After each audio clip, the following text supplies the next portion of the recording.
Hey everyone, today we're looking at the third major kind of psalm, the Psalms of New Orientation or Thanksgiving.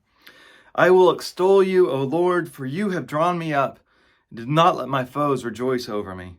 O Lord my God, I cried to you for help, and you have healed me. O Lord, you brought up my soul from Sheol, restored me to life from among those gone down to the pit. Sing praises to the Lord, O you faithful ones. Give thanks to his holy name. For his anger is but for a moment, his favor is for a lifetime. Weeping may linger for the night, but joy comes with the morning. You have turned my mourning into dancing. You have taken off my sackcloth and clothed me with joy, so that my soul may praise you and not be silent. O Lord my God, I will give thanks to you forever.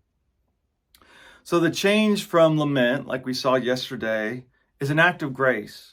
Problems don't just work themselves out for people in the Psalms. God is the one who is behind it.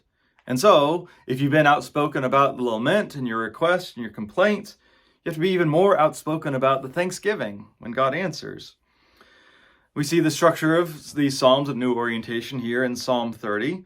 And this is a psalm where you definitely see that they know what they were just in, right? They've just come out of this time. These types of psalms start with this just initial expression of thanks. The idea is that the news is too good to keep to yourself. And so they just come from that place immediately. And then they invite others, right? The call to God's other faithful ones reminds us that the Psalms are not just personal. These are meant for public worship. And so the psalmist wants other people to join in this thanksgiving. And along with that is retelling what happened. It's for the benefit of others. And we didn't read all of this psalm today, but if you read through verses 6 through 12, you're kind of seeing all three types of psalms where they seem secure, things fell apart, and then God lifted them up. And once God does that, they end with some sort of vow or consequence, right? Because you did this for me, here's what I am going to do. This sense of wanting to repay God. And here it's I'm always going to give you thanks. I'm going to continue to praise you. And we kind of wonder, well, okay, if things are good again like they were, why don't you just go back to the Psalms of Orientation, right? Do we really need three types? Why can't we just have two? Well, you can't go back to the way things were.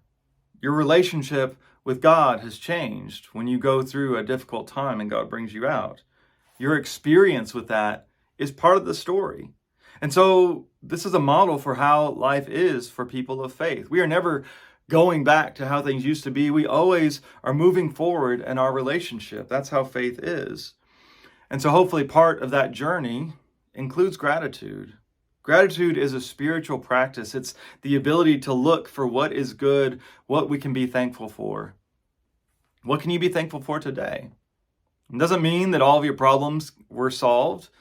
A lot of times we have to have gratitude in the midst of difficult times. Life is a lot of times a bit up and down. And so there's these different phases that we've talked about, but sometimes we're kind of in all of them at once. So wherever you are today, what are you thankful for?